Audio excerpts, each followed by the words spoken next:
오늘도 주일 예배 오신 여러분 진심으로 환영하고 축복합니다. 우리 옆 사람과 인사하겠습니다. 잘 오셨습니다. 예배 승리합시다. 하나님은 영이시니 예배하는 자가 성령과 진리로 예배할지니라 하셨습니다. 이제 여러분 모두를 성부와 성자와 성령의 이름으로 주일 예배 진심으로 초대합니다. 다 같이 신앙고에 가심으로 주일 예배 시작하겠습니다. 전능하사 천지를 만드신 하나님 아버지를 내가 믿사오며 그 외아들 우리 주 예수 그리스도를 믿사오니 이는 성령으로 잉태하사 동정녀 마리아에게 나시고 본디오 빌라도에게 고난을 받으사 십자가에 못 박혀 죽으시고 장사한 지 사흘 만에 죽은 자 가운데서 다시 살아나시며 하늘에 오르사 전능하신 하나님 우편에 앉아 계시다가 저리로서 산자와 죽은 자를 심판하려 오시리라. 성령을 믿사오며 거룩한 공예와 성도가 서로 교통하는 것과 죄를 사하여 주시는 것과 몸이 다시 사는 것과 영원히 사는 것을 믿사옵나이다. 아멘. 자리에 앉으셔서 찬송가 98장을 다 같이 보겠습니다.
이윤희 권사님 우리를 대신해서 대표기도 하시겠습니다. 다 같이 기도하겠습니다.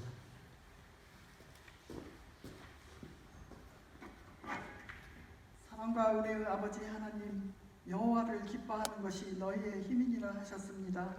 여호와를 기뻐함으로 주님 기뻐 받으시는 예배, 성령과 진리로 드려지는 예배 드리오니 주님 먼저 정결한 마음 주시옵소서. 실수하고 넘어지고 허물 많은 저희들이지만 십자가 용서의 은혜로 보혜사 성령님의 도우심으로 날마다 다시 일으켜 세워주심을 감사드립니다. 코로나는 비켜갈 줄 모르고 세상은 여전히 혼미한 소용돌이 속에 있지만 참 의지, 참 위로, 참 소망 되시는 주님께 붙어있어 구원에 이르는 약속의 바늘에 세워주심을 주님 또한 감사드립니다. 길어지는 코로나 사태는 이제 바이러스 자체보다 정신적, 심리적 위협감으로 더 우세하는 듯합니다. 주님, 방역의 의료진과 백신 개발에 최선을 다하는 학자들에게 주님의 지혜 주시옵고 온 지구촌 모두가 이 시기를 담대히 이겨내는 주님의 인도하심과 보호하심을 간절히 구합니다. 이 시간 절대 은혜라는 제목으로 말씀을 선포하시는 목사님, 성령의 권능으로 영육간의 강건함으로 그 말씀 대언케 하옵시며 그 말씀이 힘과 능력이 되어 그 말씀을 살아내는 주님의 자녀들로 은혜 입혀 주시옵소서. 예배를 위해 방역으로, 영상 제작으로, 반주와 성가로, 통역으로, 또 눈에 띄지 않는 곳에서 섬기는 모든 지체들에게 주님의 크신 격려로 함께 하옵시며 주님을 섬기는 열정이 그들의 학업에, 가정에, 직장의 동력이 되어 스스로에게 복이 되고 섬김의 기쁨으로 이 전이 차고 넘치기를 소망합니다. 감사드리옵고 우리를 구원하신 예수님 이름으로 기도 올리옵나이다. 아멘.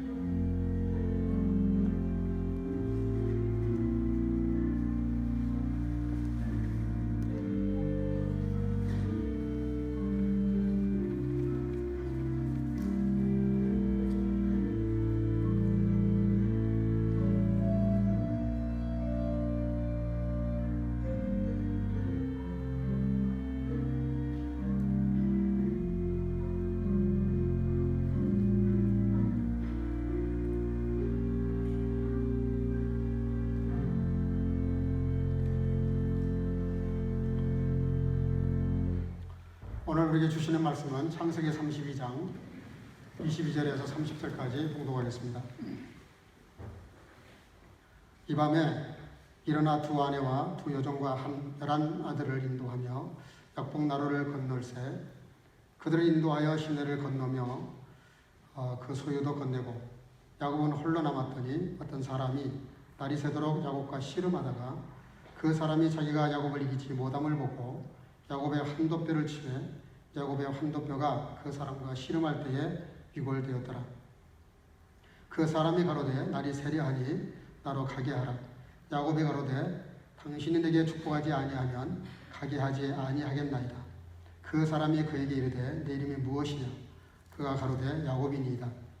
그 사람이 가로되 내 이름을 다시는 야곱이라 부를 것이 아니요 이스라엘이라 부를 것이니 이는 내가 하나님과 사람으로 더불어 겨루어 이겼음이니라. 야곱이 청하여 가로되 당신의 이름을 거하소서. 그 사람이 가로되 어찌 내 이름을 묻느냐 하고 거기서 야곱에게 축복하니라. 그러므로 야곱이 그곳 이름을 분이를 하였으니 그가 이르기를 내가 하나님과 대면하여 보았으나 내 생명이 보존되었다 함이더라. 아멘. 네, 오늘은 박세린 자매님 오늘 대신해서 하나님께 특성으로 찬양으로 영광 올리겠습니다.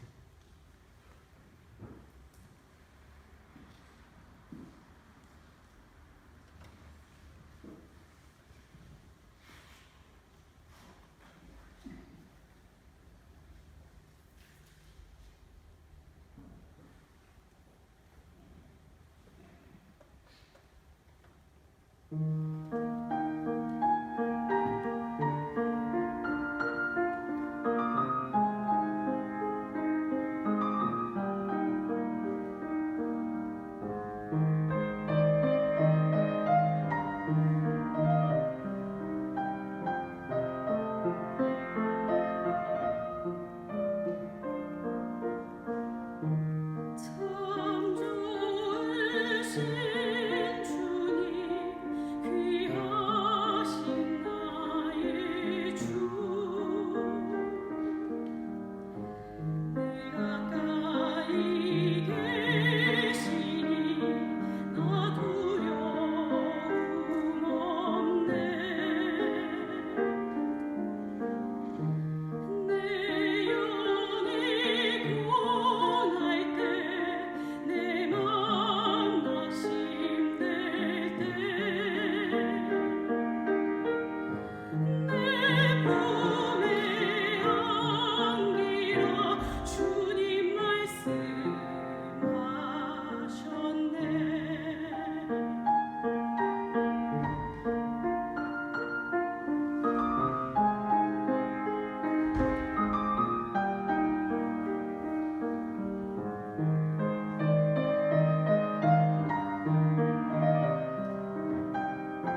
아멘. 귀한 찬양 감사합니다.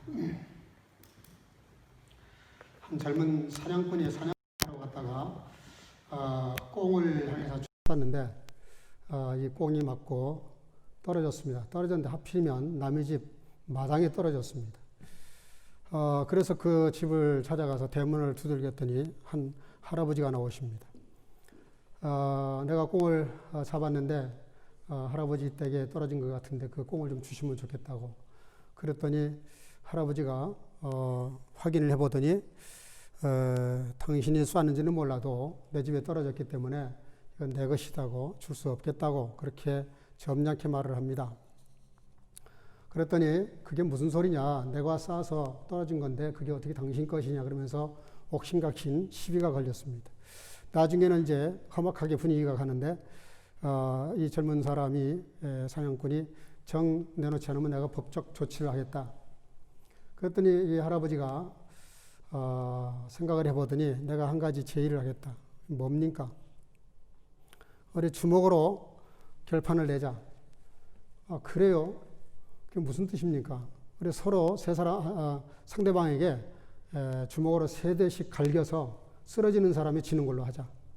그러니까 이 젊은 사냥꾼이 나이 많이 드신 할아버지가 그런 말씀을 하시니까 난감하긴 하지만 속으로 참 별 희한한 사람을 보겠네. 뭐 자신만만하니까 속으로 패재를 부르면서 그렇게 합시다. 장이 주서니까 그러면 먼저 때리시죠. 그러면서 젊은이가 뺨을 내밀었습니다. 근데 할아버지가 한 대 가격을 했어요. 그랬더니 뜨끔했습니다. 두 번째 때렸을 때는 상당히 타격이 셌어요. 세 번째 때렸을 때는 쓰러질 뻔했습니다. 그러니까 이 젊은이가 그 이를 악물고 한 방에 난 날려버리겠다고 꾹 참았는데 할아버지가 그렇게 말합니다. 자, 난 때렸으니까 자네가 때릴 차례니 때려보시게. 그러면서 뺨을 이렇게 내밀었습니다. 그때 젊은이가 온 힘을 모아가지고 한 방에 KO시키려고 갈기려고 하는 순간 할아버지가 내가 졌어. 가져가시오. 그리고 꽁을 내주는 거예요. 그러니까 이게 너무 싱겁게 끝나버린 겁니다. 그러니까 이제 꽁을 가지고 가는데 기분이 이상한 거예요. 이게 내가 이긴 건가 진 건가. 할아버지는 졌다 그러면서 집으로 들어가는데 콧노래를 부르면서 들어갑니다. 자, 여러분들 생각에는 누가 이긴 것 같습니까? 분명히 결론적으로는 젊은이가 이겼습니다. 이게 땅을 꽁을 차지했죠. 근데 실상은 그렇지가 않는 거죠. 근데 세상에 그런 일이 참 많아요. 기껏 이겼다고 생각했는데 지는 사람이 있고요. 졌다고 생각했는데 이기는 싸움이 있어요. 참 미묘한 그런 일들이 세상에는 많습니다. 젊은 부부들 간에 그런 얘기가 있다지요. 결혼하기 전까지는 아군인데 결혼하는 순간부터 상대가 적군으로 변한다. 그래서 서로 기선제압을 하려고 그렇게 한다는 거예요. 근데 일반적인 사랑의 그 관념은 그렇습니다. 주로 더 사랑하는 쪽이 집니다. 뭐를 해도 어떤 관계든 사랑하는 쪽이 져요. 진다는 말은 사랑한다는 뜻이에요. 힘이 없어서 진다. 그건 공평한 것이고 정의입니다. 근데 힘이 있는데도 진다. 그건 져주는 것이죠. 그걸 사랑이라고 말합니다. 그래서 이 세상에는 그런 아주 미묘한 그런 싸움의 승부라는 것이 있습니다. 출애굽기 32장 13절 14절에 보면 32장 전체를 봐야 되죠. 물론 모세가 십계명을 받으려고 시나이 반도에 올라가죠. 시내산에 올라갑니다. 그때 바로 그 십계명을 하나님이 직접 글씨를 새겨주시면서 십계명을 주실 때 동시에 그 시간에 산하에서는 금을 모아가지고 금송아지를 만들고 이게 우리를 인도한 신이다. 그러면서 우상 숭배를 하고 있었어요. 첫 계명과 둘째 계명을 정면으로 어기고 있었던 것이죠. 하나님이 너무 화가 나서 다 쓸어버리시겠다고. 그때 모세가 13절 14절에 이렇게 말합니다. 주의 종 아브라함과 이삭과 이스라엘을 기억하소서. 주께서 주를 가리켜 그들에게 맹세하여 이르시기를 내가 너의 자손을 하늘의 별처럼 많게 하고 나의 허락한 이 온 땅을 너희 자손에게 주어 영원한 기업이 되게 하리라 하셨나이다. 여호와께서 따라합시다. 뜻을 돌이키사. 이스라엘 백성들이 너무 괘씸하잖아요. 사실은 430년 동안 노예 생활했던 사람들을 그렇게 출애굽을 시켜서 그 자유의 몸을 만들어 주셨는데, 그래 그 얼마 시간 지나지도 않았는데 벌써 사람들의 마음이 변해가지고 그 금송아지가 우리를 인도한 신이다. 그게 어떻게 가능할까?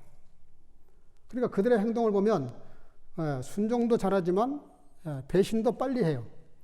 말이 안 되는 얘기를 합니다. 그때 모세가 하나님께 그렇게 언약의 말씀을 이렇게 근거로 하나님께 뜻을 돌이켜달라고 사정을 하니까 하나님이 못 이긴 척 하시고 뜻을 돌이키셨다는 거예요. 여러분들 가나 혼인잔치 잘 아시잖아요. 한참 이렇게 식이 진행되고 있는데 포도주가 떨어져서 식이 망가질 판입니다. 그때 예수님의 어머니가 예수님께 포도주가 떨어졌다라고 말하면서 그게 뭐란 뜻이에요? 이걸 좀 해결해 달라는 뜻인데 주인도 아닌데 말이죠. 손님으로 온 어머니께서 그렇게 말씀하시니까 예수님의 대답을 이렇게 말씀하세요. 당신과 여자여, 내가 이 일과 무슨 상관이 있습니까? 내 때가 아직 이르지 않았기 때문에 나를 드러낼 수 없다. 그렇게 말씀을 하세요.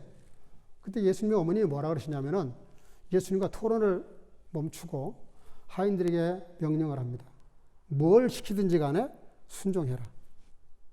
그랬더니 순종해가지고 그 더 맛있는 포도주를 만들어서 혼인잔치를 멋있게 끝냈다고 하는 그런 기사를 전합니다. 예수님께서 때가 이르지 않았다는 것은 공적인 일이에요.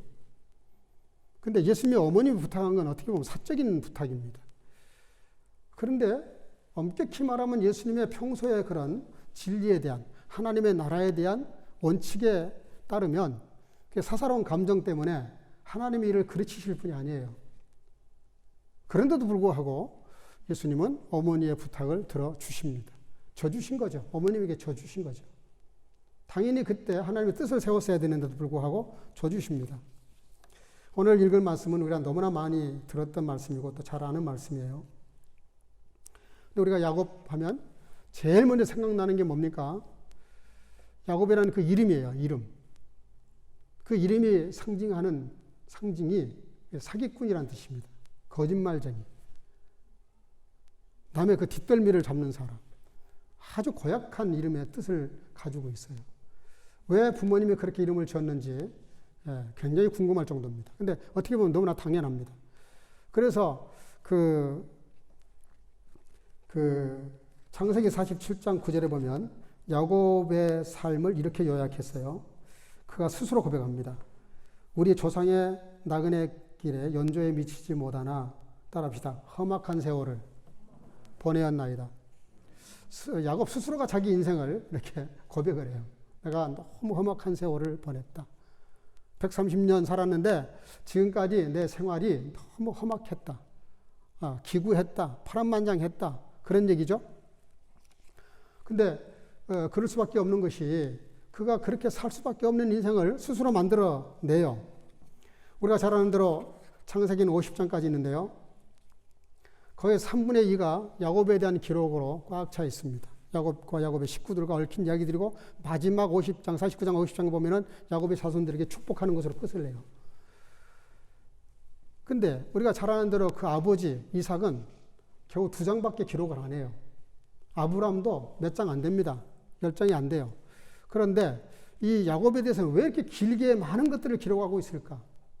거기에는 많은 야곱의 생애 속에 성경에 우리에게 말씀하시려고 하는 메시지가 들어있다는 뜻도 있지만 야곱이 그만큼 정말 아주 그냥 뭐라 그래야 될까요? 아주 그냥 대단한 그런 어떤 의미들을 가지고 있다는 뜻입니다. 그가 아버지를 속이고 형님을 기만하고 나중에 형님이 장자로서 축복 기도를 받으러 갔을 때 이삭이 그러잖아요. 내가 너에게 해줄 축복이 없다. 참 이삭도 그래요. 뭐 축복 2번 하면 안 됩니까? 근데 철저하게 성경 원리를 따라서 장자에게 줄 축복을 다 해버렸기 때문에 더 이상 도펠로 할 수 없다. 그런 뜻인데 이해가 안 되지만 어쨌든 그 말을 듣고 에서가 불같은 성질이 난 거예요. 어머니가 가만히 보니까 하루에 2사람 초상이 날 것 같으니까 이삭을 삼촌집으로 피난시키잖아요. 거기서 무려 20년 동안을 삽니다. 잠깐 피신시키려고 했던 거예요. 잠깐. 그리고 에서의 화가 누그러지면 다시 불러들이려고 했던 것인데 그 삼촌집으로 피신을 시켰는데 20년의 세월이 지나요. 근데 어떤 사람이 장가를 한번 가려고 더더나 그때 그 시절에 가부장적인 그런 세월에 시절에 장가 한번 가려고 자기가 원하는 여자를 얻기 위해서 14년 동안이나 머슴 노릇을 합니까? 참 그걸 보면은 우리는 그걸 좋은 면으로 보니까 그렇죠. 7년을 수일처럼 일했다. 좋은 쪽으로 보니까 그렇지. 사실 가부장적인 시절에 여인 하나를 얻기 위해서 14년 동안 머슴 노릇을 했다. 그 참 기가 막힌 노릇이죠. 예, 상식적이질 않아요. 대단히 기구한 인생을 삽니다. 그리고 20년이 됐을 때 하나님께서 명령이 떨어집니다. 너희 고향으로 돌아가라.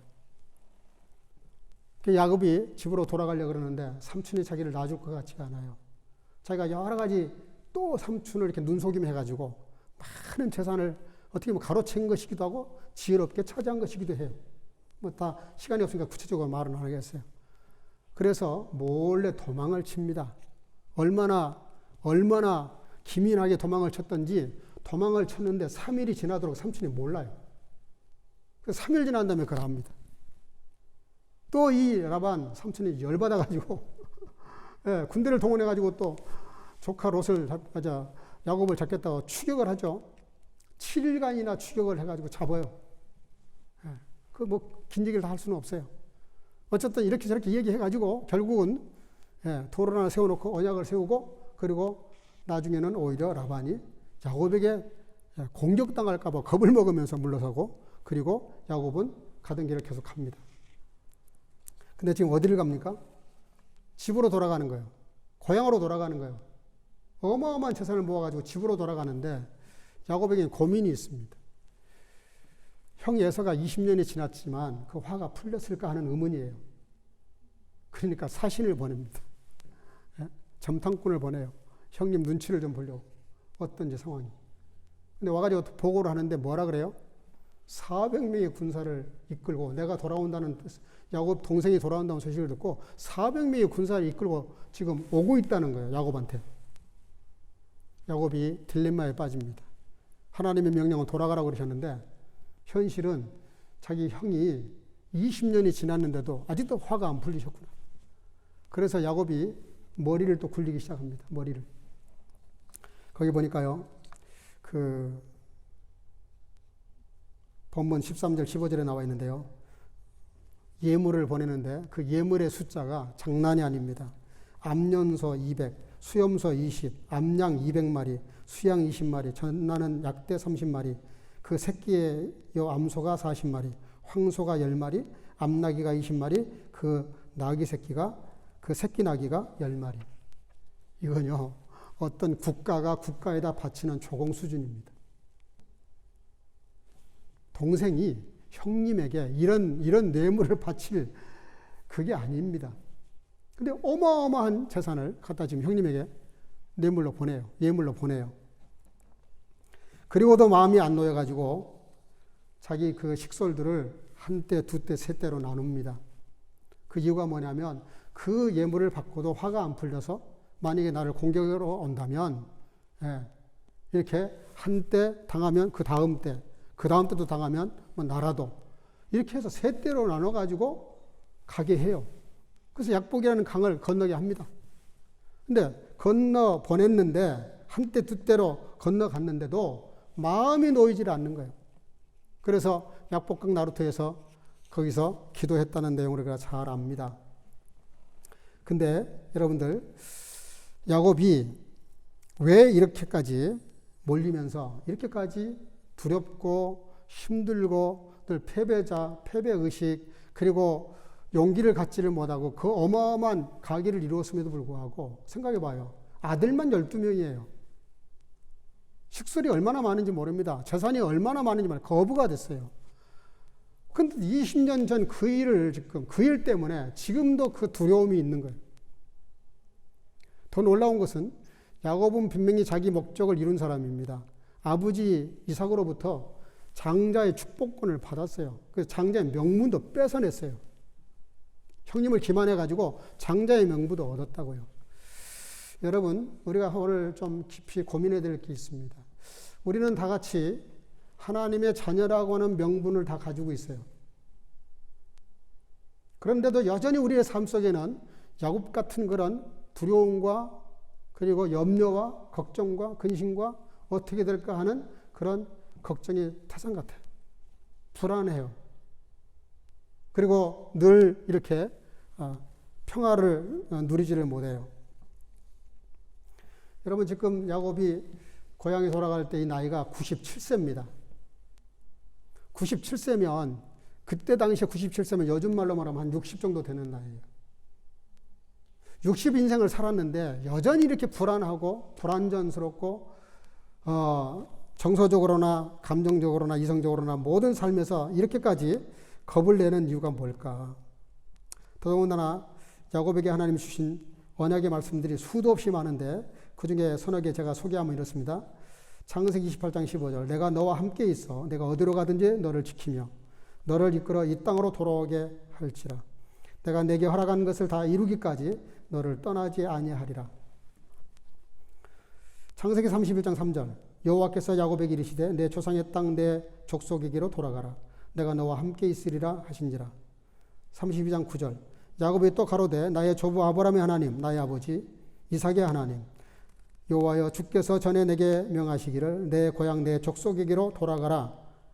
내가 내게 은혜를 베풀리라 하셨나이다. 사실 이 말씀을 지금 믿고 지금 출발한 거거든요.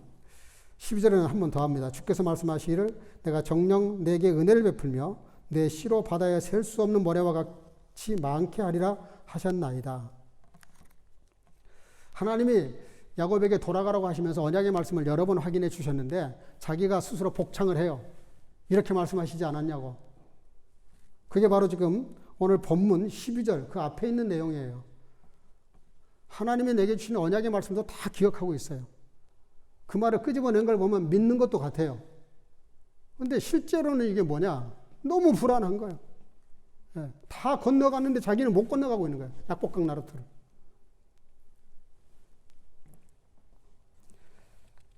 그걸 이사야 선지자는 이렇게 말했어요. 이사야 41장 14절 지렁이 같은 너 야곱아 너의 이스라엘 사람들아 두려워 말라. 나 여호와가 말하노니 내가 너를 도울 것이라. 내 구속자는 이스라엘의 거룩한 자니라. 하나님의 이름을 가지고 그 직인을 찍었어요. 그런데 그 앞에 붙인 그 호칭이 참 재밌어요. 지렁이 같은 야곱아. 야곱의 삶이 얼마나 줏대가 없고 얼마나 땅속을 헤매고 다니고 얼마나 어둡고 불안하고 불안전스럽고 그의 삶이 그렇게 느글느글했으면 지렁이 같은 야곱이라 그랬겠어요. 지렁이가 뭡니까? 잘 아시잖아요. 뼈가 없어요. 지렁이가. 꾸물텅 보기만 해도 징그럽습니다. 쉽게 말하면 하나님이 보셨을 때 야곱의 일생을 들여다보면 정말 징그러운 사람이에요.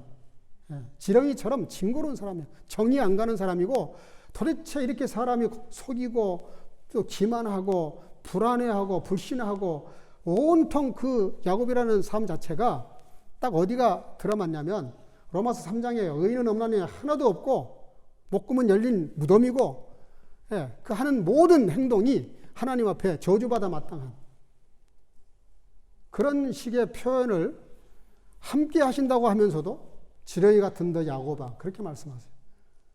극과 극이 지금 그 문장 안에 극과 극이에요. 지렁이 같은 야곱인데 하나님은 또 그 야곱을 붙드시겠다는 것이고 이걸 어떻게 해석을 해야 됩니까? 근데 오늘 본문에 24절이 대단히 중요한데요. 야곱은 홀로 남았더니 어떤 사람이 날이 새도록 야곱과 씨름하더라. 오늘 말씀의 전환점이기도 하고 키포인트가 되는 말씀입니다. 야곱이 씨름을 했는데 야곱이 씨름을 한 게 아닙니다. 씨름을 걸어온 주인공, 씨름을 건 사람이 누구냐면 어떤 사람이에요. 야곱이 그 어떤 사람과 씨름을 건 게 아니라 어떤 사람이 야곱에게 씨름을 걸었다 이 말이에요. 그런데 그 어떤 사람이 누굴까? 본문 30절에 밝히고 있습니다. 그러므로 야곱이 그곳 이름을 분이엘이라 하였으니 그가 이르기를 내가 하나님과 대면하여 보았으나 내 생명이 보존되었다 함이더라. 그 어떤 사람이 누군가 했더니 어떤 사람으로 변장하고 오신 하나님이셨어요. 놀랍지 않습니까? 왜 하나님이 야곱하고 씨름을 하자고 하셨을까? 그냥 차라리 앉혀놓고 차라리 열중셔 엎드려 뻗쳐 이러면서 정식으로 훈계라고 야단을 치고 말씀을 하셔도 되실 일인데 사람의 모습으로 이장하고 오셔서 야곱에게 씨름을 거시는 거예요. 여러분 잘 기억하십시오. 우리가 어떤 문제가 있는데도 그 문제를 해결하려고 씨름하는 기도를 하지 않으면 하나님이 먼저 시비를 거실 수 있어요. 라고 씨름 한판 하자. 여러분들 혹시 씨름하는 거 보셨는지 모르겠지만 정말 씨름이라는 게 재밌습니다. 한국에 막 한라장사 무슨 장사 해가면서 씨름판 한번 보면 정말 그 보면 볼수록 빠져들어갑니다. 근데 그 씨름을 하나님이 야곱에게 걸어오신 거예요. 왜 하나님이 야곱에게 씨름을 걸어오셨을까? 우리가 야곱은 분명히 축복권을 받았어요. 형님이 받을 모든 상속권과 축복권을 다 거머쥔 사람이에요. 근데 그의 삶은 거꾸로 갑니다. 그렇게 엄청난 축복을 받았으면 거기에 걸맞는 사람이 따라가야 되는데 그 복을 받고도 여전히 그의 삶은 변하지 않아요. 늘 불안하고 늘 속이고 늘 기만하고 정상적인 방법을 쓰질 않아요. 항상 인간적인 방법, 사상적인 방법, 하나님과 기도하고 단판을 보고 응답을 받아서 사는 게 아니라 다 살아놓고 뭐가 잘못되면 그때부터 하나님 찾는 아주 전형적인 저와 여러분들의 모습이에요. 그러니까 명분은 그리스도인인데 명분은 축복권을 받았는데 이름은 분명히 하나님의 자녀인데 자녀답게 살지 못하는 저와 여러분들을 대신 주자로 내세워서 야곱을 세우신 거예요. 오늘 야곱 얘기는 야곱 얘기가 아닙니다. 사실은 저와 여러분들의 얘기예요. 그렇잖아요. 우리가 하나님을 믿는다 그러지만 축복권을 받았지만 장자의 명분을 받았지만 하나님의 나라를 상속받을 수 있는 권한을 갖고 있지만 우리가 누리는 게 뭐 있어요? 겨우 세상에 살면서 뭐가 좀 잘 되면 축복받았다, 형통했다 이렇게 말하지 우리가 정말 영적으로 그 엄청난 하나님의 나라의 비밀과 그 고고한 가치와 그 엄청난 하나님의 나라의 자산을 우리가 활용하는 게 뭐 있냐고요. 우리가 이렇게 늘 어려운 문제가 생기면 불안하고 염려되고 걱정스럽고 말씀을 믿기는 믿는 것 같은데 믿음대로 전혀 살지 않고 뭐가 다르겠어요? 우리 똑같은 거예요, 사실은. 들여다보면 뭐 야곱과 우리가 다르지 않아요. 근데 하나님께서 그런 야곱에게 오셔서 씨름을 거시는 거예요. 먼저 시비를 거신다고요. 그냥 말을 거시는 게 아니라 씨름을 걸었다는 말이 뭐예요? 나하고 한번 다투자는 거죠. 나하고 한번 차라리 결판을 한번 내자 나하고. 말로 하는 것하고요. 몸이 붙어가지고 싸움을 하는 건 전혀 다릅니다. 느낌이 다르고 감각이 달라요. 더 이상한 일이 벌어집니다. 그 씨름을 하는데 하나님이 지신다는 거예요. 지겠다는 거예요. 이길 수가 없는 거예요, 지금. 이길 수가 없으니까 하나님이 반칙을 하셨어요. 환도뼈를 쳐버렸어요. 이건 게임의 룰에 벗어나는 거거든요. 그렇잖아요. 정정당당하게 싸워야지. 아니, 한참 씨름을 하고 있는데 못 이길 것 같으니까 놔줄 것 같지 않으니까 먼저 하나님이 걸긴 거셨는데 나중에 거기에 응한 야곱이 놔줄 것 같지 않으니까 환도뼈를 쳤다. 요즘 말로 말하면 고관절을 쳐버리신 건데 그러니까 쩔뚝거리는 거예요, 야곱이. 쩔뚝거리니까 그때서야 하나님이 이기셔야 되는 거예요. 그렇게 되면. 아니, 그러니까 게임을 하다가 도저히 안 되겠다 싶으니까 환도뼈를 쳤으면 야곱이 져야 되는 겁니다, 게임에. 근데 그러고도 하나님이 지셨다는 거예요, 게임에. 이상하잖아요. 아니, 그냥 그렇게 변칙 쓰지 않고 그냥 했는데 졌다 그러면 또 말이 되겠는데 야곱이 환도뼈, 고관절이 골절이 돼가지고 다리가 저는 상황인데도 하나님이 그 씨름에 지셨다는 것은 뭔가 이상한 거예요. 정상적이질 않아요. 이게 뭘까요? 다리가 저는 사람한테 하나님이 지셨다는 거예요.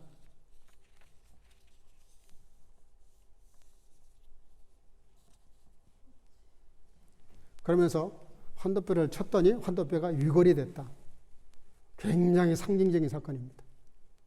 하나님이 야곱의 환도뼈를 위골시켜버린 이유가 뭘까요? 뼈가 어긋났다는 뜻이거든요.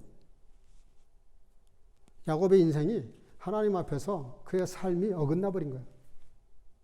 축복권을 받았다는 그 명분 하나 가지고, 내가 예수 믿고 거듭났다는 그 명분 하나 가지고, 그게 다인 줄 아는, 그 삶을 전혀 따라가지 않는 그런 삶을 계속 사니까 이 삶이 위골된 거예요. 빗나가 버린 거예요. 죄가 뭡니까? 하말티아. 빗나가 버린 거예요. 위골된 거예요. 그러니까 장자의 명분, 형님의 명분, 그리고 축복권을 다 거머쥐었는데 거기에 걸맞게 그의 삶이 변화되어야 되는데 전혀 변화되지 않고 오히려 더 지속적으로 계속 그렇게 하니까 하나님이 그의 환도뼈를 위결시켜버렸어요. 그런데도 불구하고 오늘 게임에는 누가 이겼냐? 야곱이 이겼다는 겁니다. 하나님이 지셨다는 거예요. 뭘 말합니까? 있을 수 없는 얘기입니다. 뭔가가 여기에 배후에 뭐가 있는 거예요. 왜 그러셨을까? 야곱의 문제는 지금 누구보다도 무서운 게 에서입니다. 에서. 한 사람 에서도 무섭지만 400명의 군사를 끌고 오는 그 자체가 너무 공포스러운 거예요. 그럼 지금까지 장대, 명분은 뭐고, 예? 축복권을 가진 건 뭡니까? 그걸 가지고도 써먹지를 못해. 그러니까 하나님께서 야곱을 다시는 야곱이라 그러지 마라. 너를 이스라엘이라고 네 이름을 내가 고쳐주겠다.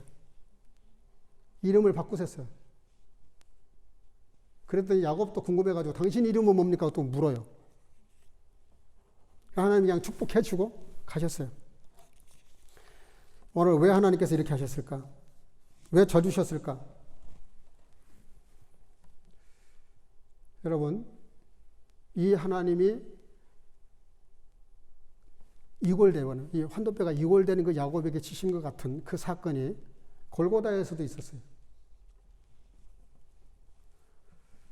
하나님이 힘이 없어서 치신 거 아닌 거 분명하죠. 힘이 있으세요. 이기실 수 있는 힘이 넉넉해요. 넉넉한 정도가 게임이 안 되는 게임이에요. 그런데도 치신 것처럼 예수님이 십자가에서 허망하게 돌아가시니까 많은 사람들이 그분이 패배자로 보여요. 천군 천사를 동원해서 다 쓸어버리실 수도 있는데도 십자가에서 가장 나쁜 죄인으로, 가장 극악한 죄인의 모습으로 십자가에서 죽으십니다. 그게 뭐예요?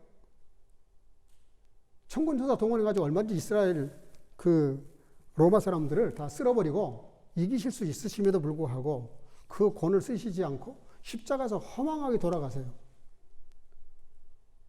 지신 거죠. 이거를 크게 놓고 보면 전 인류가 절대자 앞에서 얼마나 오만하고 얼마나 못돼 먹었고 얼마나 무지한지를 알 수 있는 사건이 골고다에서 벌어진 겁니다. 인간이 하나님을 이겨먹는, 그렇잖아요. 인간이 하나님을 이겼던 사건이죠. 십자가 사건이. 그 인간은 예수님을 처형해버렸기 때문에 종교 지도자들은 알턴이가 빠진 것처럼 시원했을지 모르겠어요. 이겼다고 쾌재를 불렀을지 모르겠어요. 적어도 부활이 있기 전까지는. 예수님은 가장 패배자, 이 세상에서 그렇게 질 수 없는 패배자로 인류를 상대로 해서 치신 거예요. 그 치신 사건이 바로 십자가 사건입니다. 왜 그렇게 하셨을까? 왜 하나님은 야곱에게 치시고 왜 예수님은 가장 악독한 사람들에게 치셨을까? 왜 한국 교회가 자꾸 세상을 이기려고 그럴까? 왜 정치를 이기려고 그러고 왜 상대방을 이기려고 그럴까? 대단히 잘못된 겁니다. 진리를 너무 잘 모르고 있어요. 기독교는 이겨서 이기는 종교가 아닙니다. 기독교는 철저히 져서 이기는 종교예요. 철저히 나를 내려놔서 높아지는 종교고요. 철저히 자기를 죽여서 사는 종교입니다. 그게 십자가와 부활이에요. 오늘 하나님 왜 야곱에게 져주셨을까? 내가 다리를 쳐가지고 그래서 쩔뚝거리는 너한테도 내가 쳤다. 내가 절대자인 하나님인데도. 그것도 밝히지 않으셨어요. 나중에 야곱이 자기 입으로 말해요. 분이엘. 내가 그 하나님의 얼굴을 보고도 살았다는 말이 뭐예요? 씨름에서 이긴 건 고사하고 얼굴만 봐도 죽는 거예요. 사람은, 인간이 절대적 얼굴만 봐도 죽어요. 하나님이 모세에게 얼굴을 보여주실 수가 없어서 등만 보이시잖아요. 네가 나를 보면 죽기 때문에. 그 하나님이신데 야곱은 얼굴을 보고도 살았죠. 씨름에도 이겼어요. 뭘 말씀하시는 거예요 지금? 하나님은 야곱에게 왜 져주십니까? 네가 뼈가 이골됐는데도 날 이겼지 않냐? 그러니 네가 이제 뭐가 두렵겠냐? 더 이상 두려워하지 말라는 뜻입니다. 네가 하나님도 이겨먹었는데 뭘 무서워해? 너 에서가 그렇게 무섭냐? 너 내 얼굴 보고도 살았잖아.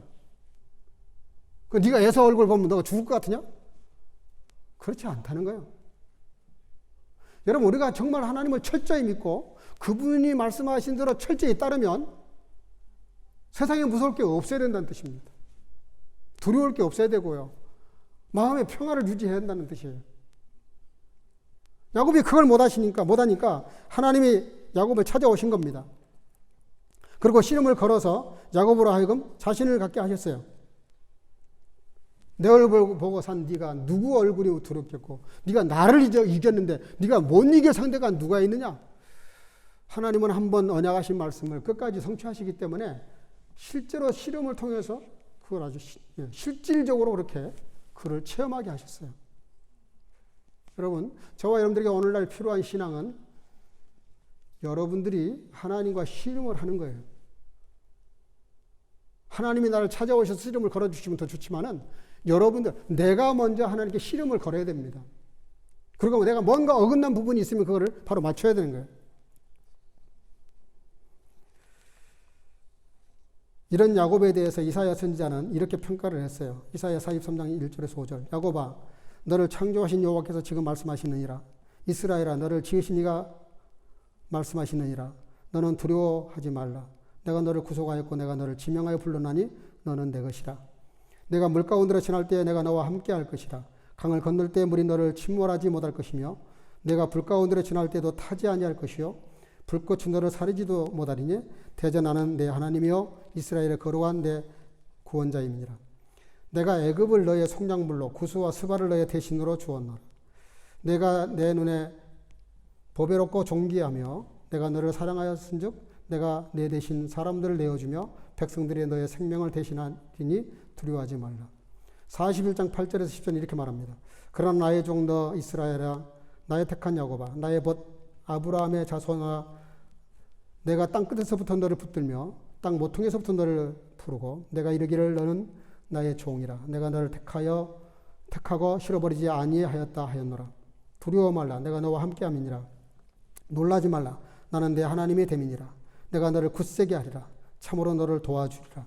참으로 나의 오른손으로 너를 붙들리라. 여러분, 야곱은 정말 하나님께 받을 수 없는, 축복받을 수 없는 그런 존재입니다. 지렁이 같은 사람이에요. 근데 하나님의 사랑은 상대적으로 엄청나게 크고 절대적인 사랑을 베풀고 있어요. 이걸 한마디로 말하면 압솔루트의 근하대입니다. 절대적 은혜예요. 야곱은 그 엄청난 복을 받고도 감당이 안 되는 거예요. 못 하는 거예요. 그 엄청난 축복권을 거머쥐고도 아무짝에도 쓸데가 없어요. 거기에 그런 축복을 받았으면, 우리가 쉽게 말하면 거듭났으면 이런 말이에요. 그럼 우리가 그 다음 삶이 이어져야 되는데 그러지 못했던 야곱처럼 저와 여러분도 마찬가지예요. 근데 그러던 어느 날 하나님이 갑자기 나에게 씨름을 걸어오실 수 있어요.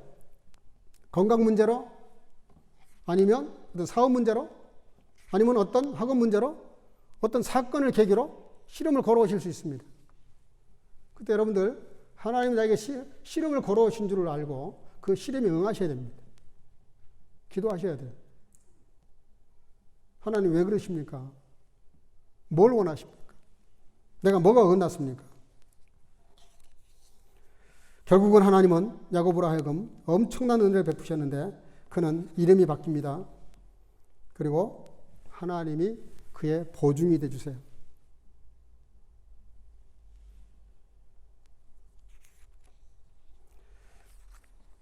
야곱에 약간 변화가 생겼습니다.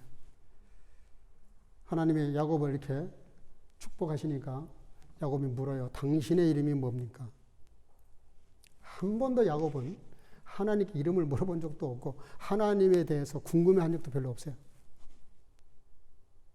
처음으로 야곱이 하나님께 당신의 이름이 뭡니까? 라고 물어요. 좋은 신앙이란 게 뭡니까? 일방적인 것은 좋지 않아요. 우리가 주님께 드리는 하나님이 나에게 주신 말씀을 받으면 우리가 반응을 해야 됩니다.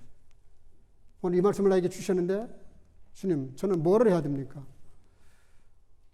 이것을 통해서 나에게 원하시는 삶이 뭡니까? 내가 어떻게 할까요? 하나님 쪽에서 나를 생각할 수 있는 그런 관심이 필요합니다. 이름을 물었다는 것은 관계를 갖자는 것이고 교제하자는 것이고 그리고 대화하겠다는 뜻이잖아요. 인격이 변합니다. 다음 장인데 33장 10절에 가서 보면 야곱이 드디어 형님 에서를 만나요. 보십시오. 형님 에서가 야곱을 탁 만나는데 얼마나 감격스러웠던지 형이 야곱을 끌어안아요. 펑펑 울어요. 야곱이 그때 뭐라고 말합니까? 형님 얼굴을 보니 따라합시다. 하나님 얼굴. 형님 얼굴을 보니까 하나님 얼굴을 뵙는 것 같습니다. 라고 고백을 합니다. 이게 무슨 뜻입니까? 야곱이 그만큼 변했다는 뜻입니다. 그렇게 두렵고 무섭고 공포스럽고 생각만 해도 막 가위 눌려가지고 막 자다가도 벌떡 일어났던 그런 형님이었는데 그래서 지금 이렇게 한때, 두때, 세때까지 나눠가면서 그 엄청난 뇌물을 보내면서까지 형님 마음을 누그러뜨리려고 했던 그 형님인데 얼마나 무서웠으면 그랬을까? 근데 갑자기 형님 얼굴을 보니 하나님 얼굴을 보는 것 같다. 우리가 은혜를 받으면요, 크게 달라지는 것이 많이 있는데 제일 먼저 달라지는 것이 시각의 변화입니다. 죄를 지면 제일 먼저 달라진 것이 뭐냐면 시각이 변합니다. 그것도. 아담 하와가 범죄하기 이전과 이후가 뭐가 달라져요? 아무도 달라진 거 없어요. 시각이 딱 바뀌어요. 시각이. 상대방이 밉습니까? 배기 싫어요? 상대방이 미운 게 아닙니다. 내 보는 시각이 바뀌어버린 거지. 세상이 달라진 게 아니에요. 내가 달라진 것이지.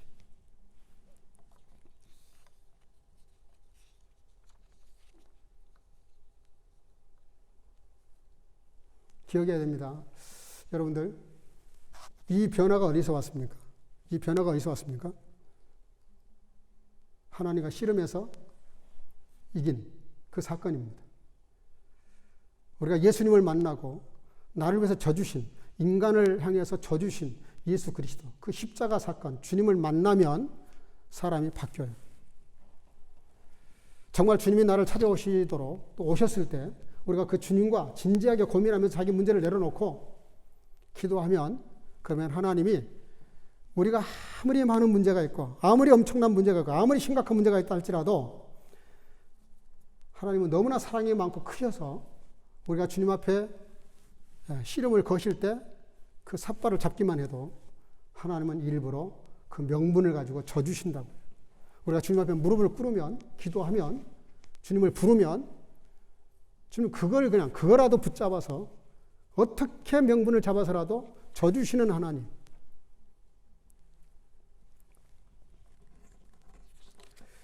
오늘 기억하셔야 됩니다. 대야 나크 게벤더 해요. 따라합시다. 져주시는 하나님. 져주시는 하나님. 우리 일생을 살아가면서 기억하셔야 돼요. 성경을 읽으시면서 기억하셔야 돼요. 하나님은 어디에서나 늘 우리에게 져주셨어요. 져주심으로 하나님은 우리가 그 은혜에, 그 절대 은혜에 감동이 되어서 그 이후로 야곱의 역사는 그런 일이 더 이상 나타나지 않습니다. 그리고 그에게 주신 사명, 12 자손들에게 축복해서 이스라엘이라고 하는 나라를 만들어냅니다. 그게 뭡니까? 하나님의 나라를 만드는 기초는 야곱처럼 변화받은 사람이 정말 삶이 변화되어서 명분을 가진 사람이 명분에 걸맞게 삶으로 그 삶의 자락을 까는 사람들이 이 하나님의 나라를 세워갈 수 있다는 거예요. 야곱을 통틀어 보세요. 그거 한 일이 아무것도 없어요. 장가 가서 12아들 낳은 것밖에 없습니다. 놀라운 건 그 12아들이 이스라엘을 건국했어요. 그게 뭡니까? 하나님의 나라라는 게 뭐예요? 우리가 이 땅에 하나님의 나라를 세운다는 게 뭡니까? 내가 정말 예수님을 믿음으로 거듭나서 그의 삶을 통해서 묵묵히 나의 삶을 성실하게 살면 그 삶 속에서 하나님의 나라가 세워진다는 뜻입니다. 사랑하는 성도 여러분들, 오늘 야곱처럼 저주시는 하나님을 통해서 변화가 되어 그의 인격과 이름과 그의 삶이 변화가 되어서 이스라엘 나라를 세웠던 것처럼 저와 여러분들도 이 유럽 땅, 이 베를린 땅에서 하나님의 나라를 세워가는 저와 여러분들 되시기를 주의 이름으로 축복합니다. 축복합니다. 기도하겠습니다. 사랑과 은혜가 충만하신 아버지, 오늘 야곱의 간단한 삶을 통해서 저주시는 하나님을 통하여 그가 어떻게 변화되었는지 말씀을 통해서 들었사오니 들은 걸로 끝나지 않게 도와주시고 이 말씀이 나의 삶에 그대로 적용되어져서 나도 저주시는 하나님을 만나게 하시고 그 만난 주님을 통해서 내가 변화되어지게 하시고 변화되어진 내 삶을 통해서 이 땅에 하나님의 나라를 만들어갈 수 있는 하나님의 사람들로 축복해 주시기를 간절히 소나옵고 예수님의 이름으로 기도하옵나이다. 아멘. 찬송가 406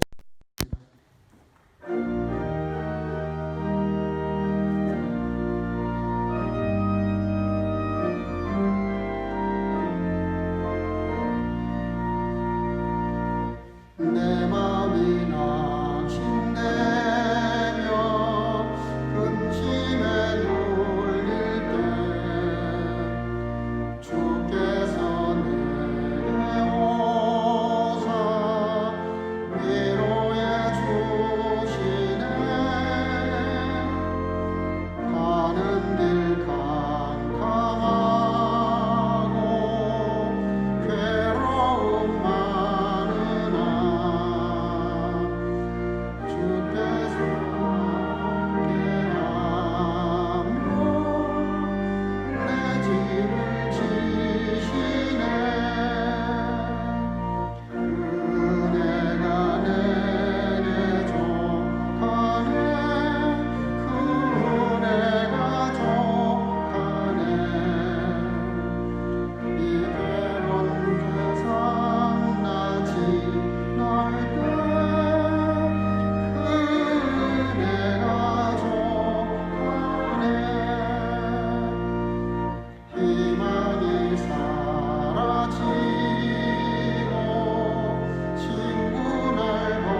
사랑과 은혜가 충만하신 아버지, 홀로 주의 은혜와 사랑에 하여서 여러 성도들이 여러 모습으로 예물을 드렸습니다.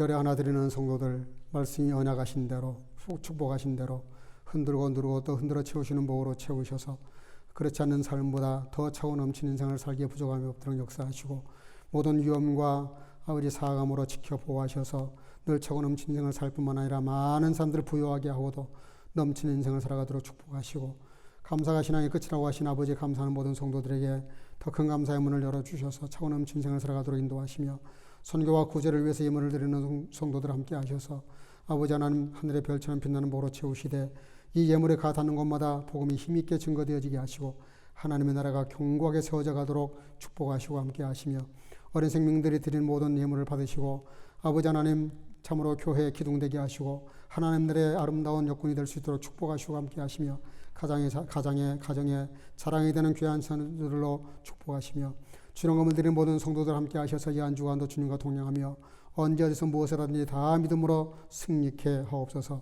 예수님의 이름으로 간절히 축복하고 봉헌하며 기도하옵나이다. 아멘.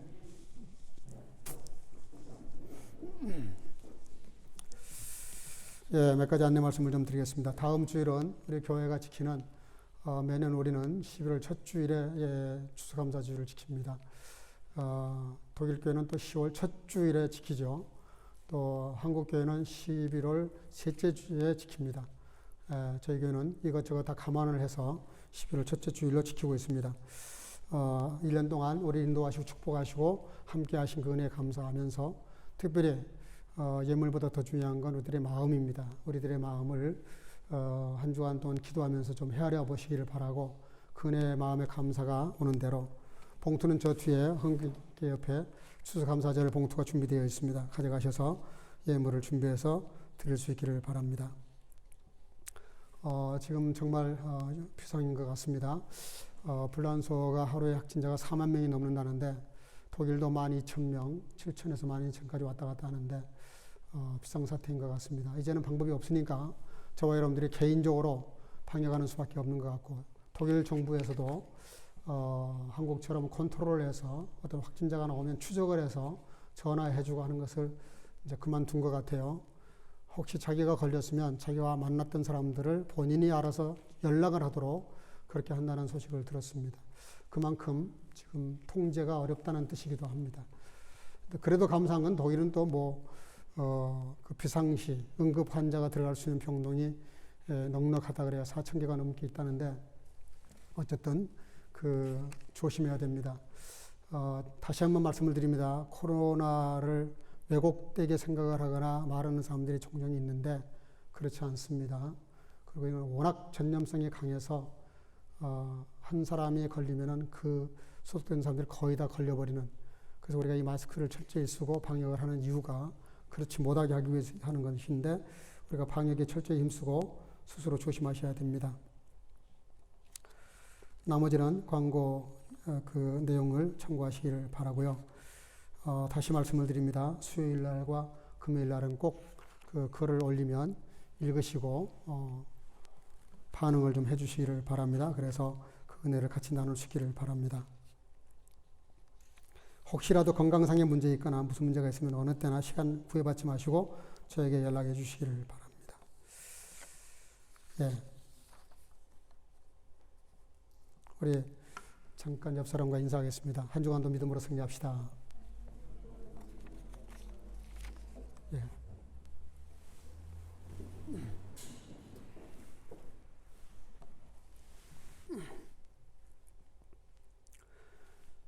Und Jakob hieß die Städte Puniel, dänische habe Gott von Angesicht gesehen und meine Seele ist genessen. Der Herr segne dich und behüte dich. Der Herr lasse sein Angesicht leuchten über dir und sei dir gnädig. Der Herr hebe sein Angesicht über dich und gebe dir Frieden. Die Gnade unseres Herrn Jesus Christus und die Liebe Gottes und die Gemeinschaft des Heiligen Geistes sei mit euch allen. 아멘. 그러므로 야곱이 그곳 이름을 분이엘이라 하였으니 그가 이르기를 내가 하나님과 대면하여 보았으나 내 생명이 보존되었다 함이더라. 여호와는 내게 복을 주시고 너를 지키시기를 원하며 여호와는 그 얼굴로 내게 비추사 은혜 베푸시기를 원하며 여호와는 그 얼굴로 내게로 향하여 드사 평강 주시기를 원하노라. 우리 구주 예수 그리스도의 놀라우신 은혜와 아버지 하나님의 극진하신 사랑하심과 성령님의 교통으로 충만케 하시니 오늘도 주님의 뜻에 어긋나 문제가 꼬일 때, 스스로 주님께 나와 씨름하지 못할 때 주님이 직접 찾아오셔서 씨름을 거시고 일부러 져주심으로 믿음의 용기를 갖도록 역사하시는 하나님의 그 절대 은혜를 의존하면서 살기를 마음속에 깊이 결단하고 돌아가는 사랑하는 성도 가정 모든 지체들 머리마다 함께 예배드린 주의 자녀들마다 이제로부터 영원토록 함께 있을지어다. 아멘.